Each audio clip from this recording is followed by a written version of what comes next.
नमस्कार, बीकेसी गुरु क्लासेस में आपका स्वागत है। आज हम पढ़ेंगे क्लास 10th मैथ से चैप्टर नंबर 7 निर्देशांक ज्यामिति। पहला प्रश्न लेते हैं। बिंदुओं 3, 7 व ऋण 1 ऋण 3 को मिलाने वाले रेखाखंड के मध्य बिंदु के निर्देशांक ज्ञात कीजिए। हमें सीधे हल में लिख देना है मध्य बिंदु के निर्देशांक। मध्य बिंदु के निर्देशांक का क्या सूत्र है बच्चों? सीधे सीधे है x1 धन x2 बटे 2 और y1 धन y2 बटे 2। ये है हमारे मध्य बिंदु के निर्देशांक का सूत्र। इससे पहले हमें जो प्राप्त है वो लिख देते हैं कि x1 y1 की वैल्यू हमें क्या प्राप्त है? 3, 7। पहला बिंदु हमें 3, 7 है और दूसरा बिंदु x2 y2 की वैल्यू हमें क्या प्राप्त है? ऋण 1 ऋण 3। चलिए अब यहां पर मान रख देंगे। तो दोनों के x निर्देशांकों को जोड़कर 2 का भाग और दोनों के y निर्देशांकों को जोड़कर 2 का भाग, बस इतना करना है। तो हो जाएगा 3 और ये -1 है, +-1 +-1/2 और दूसरा बिंदु हो जाएगा 7 +-3/2।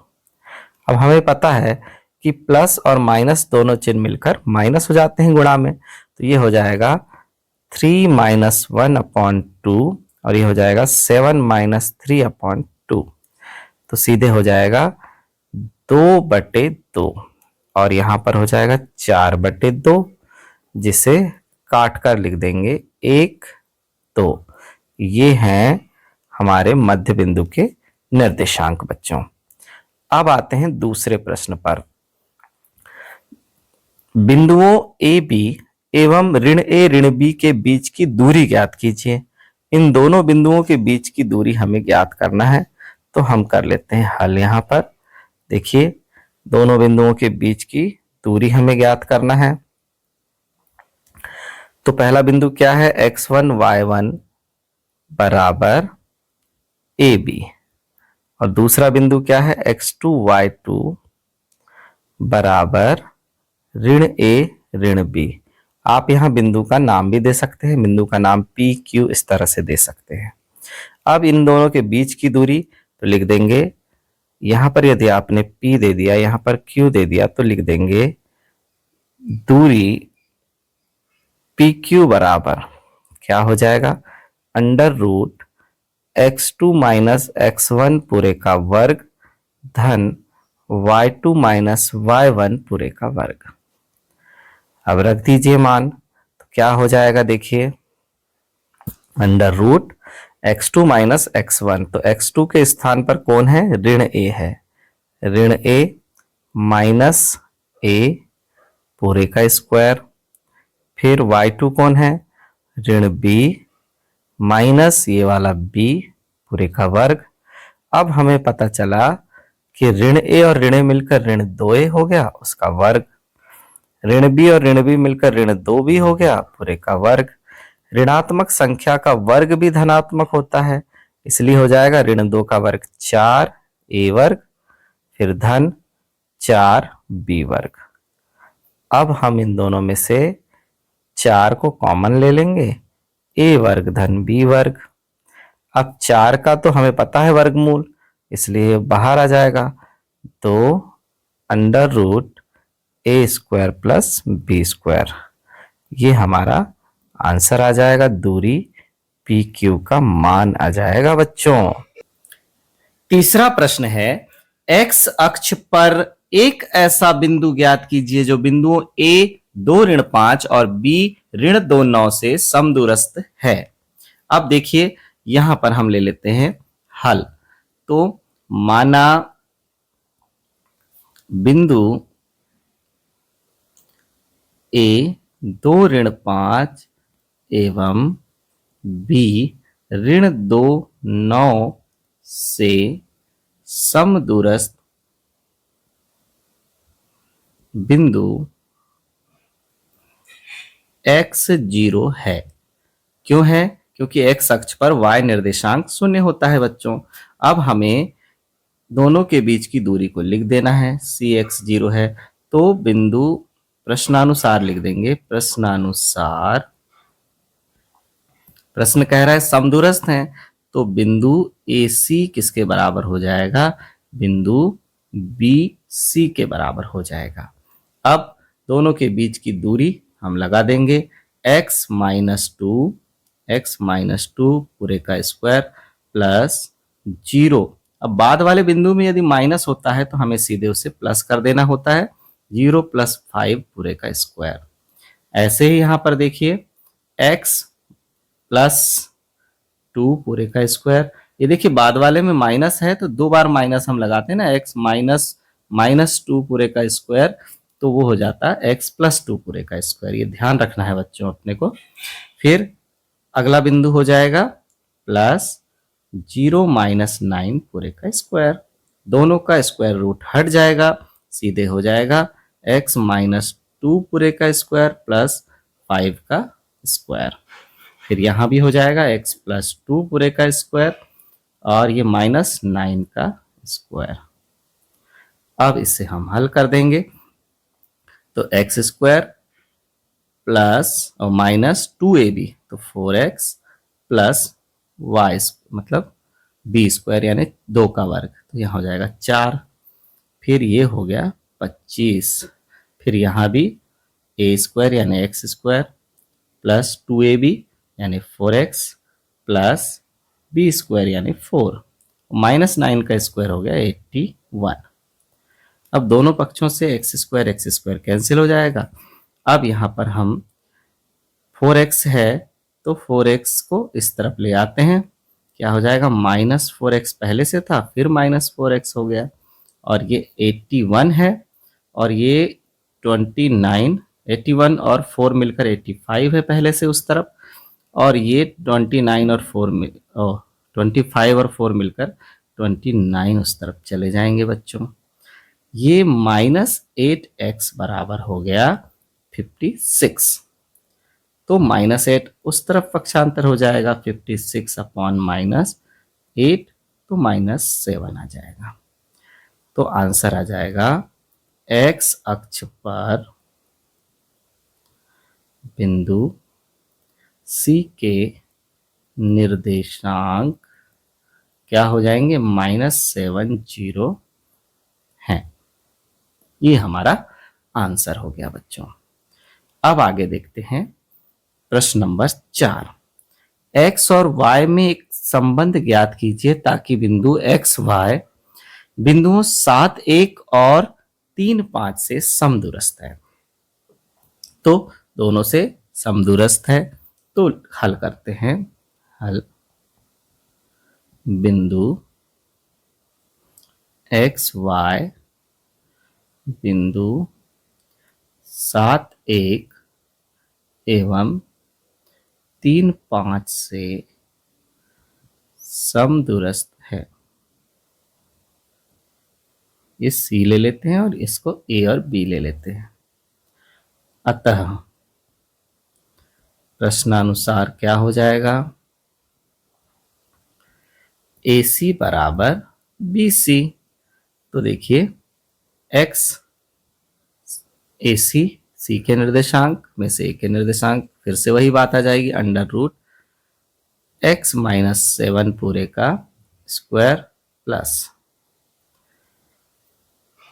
y माइनस 1 पूरे का स्क्वायर। उसी तरह से BC के लिए क्या हो जाएगा अंडर रूट x माइनस 3 पूरे का स्क्वायर प्लस y माइनस 5 पूरे का स्क्वायर। दोनों का स्क्वायर रूट हट जाएगा और लिख देंगे x minus 7 square plus y minus 1 पूरे का स्क्वायर, x माइनस 3 पूरे का स्क्वायर प्लस y माइनस 5 पूरे का स्क्वायर। अब हम इन्हें हल कर देंगे। तो पहले का वर्ग धन 2ab यानी 14, ऋण, यहाँ पर माइनस वाली सर्वसम्मिका है तो माइनस 14x प्लस 49, यहाँ भी हो जाएगा पहले वाले का वर्ग, फिर ऋण 2ab यानी 2y, फिर धन 1 का वर्ग 1। फिर राइट हैंड साइड में देख लेते हैं एक्स स्क्वायर -6x प्लस 9 और ये हो जाएगा plus Y square -10y plus 25। अब देखिए बाईं तरफ के एक्स स्क्वायर वाई स्क्वायर से दाईं तरफ के x square y square cancel हो गए। अब पूरे एक्स और वाई को हम बाईं तरफ ले लेंगे और संख्याओं को दाईं तरफ ले लेंगे। तो क्या हो जाएगा -14x -2y plus 6x plus 10y। X Y पूरे इस तरफ हो गए और ये 49 धन 1 50 चला जाएगा दाईं तरफ। तो दाईं तरफ हो जाएगा 25 और 9 34 पहले से था और ये धन 50 इधर आया तो ऋण 50 हो गया बच्चों। अब इसे हल कर देंगे। ऋण 14x और धन 6x है तो ऋण 8x हो गया।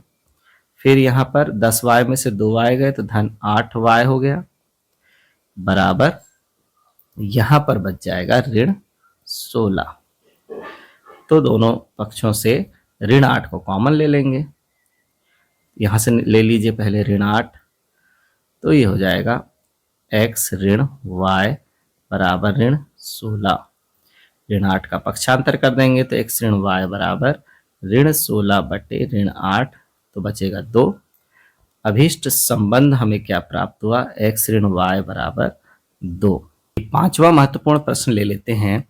उस बिंदु के निर्देशांक ज्ञात कीजिए जो बिंदु 4 ऋण 3 8 5 को जोड़ने वाले रेखाखंड को 3:1 में विभाजित करता है।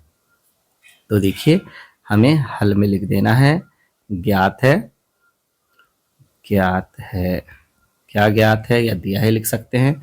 बिंदु Px1 y1 बराबर 4 ऋण 3 Qx2 y2 बराबर 8 5 और विभाजक बिंदु के निर्देशांक यानी m1 अनुपात m2 बराबर 3:1।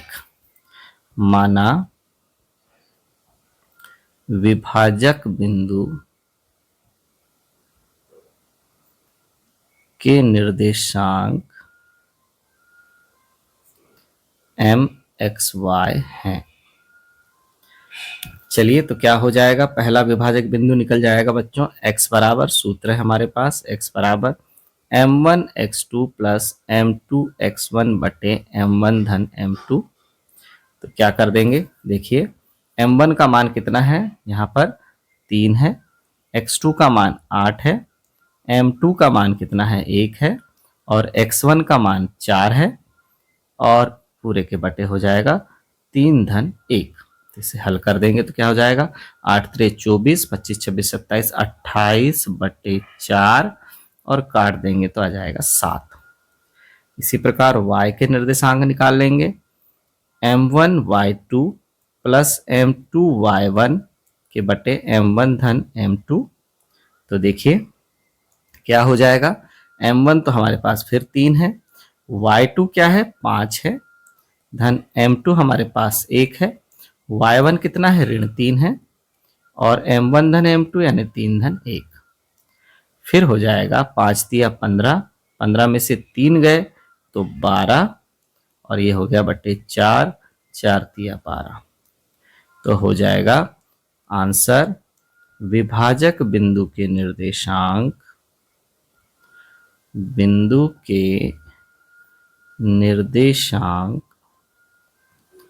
m क्या लिया है हमने, mxy बराबर 7, x का मान आया 7 और y का मान आया 3।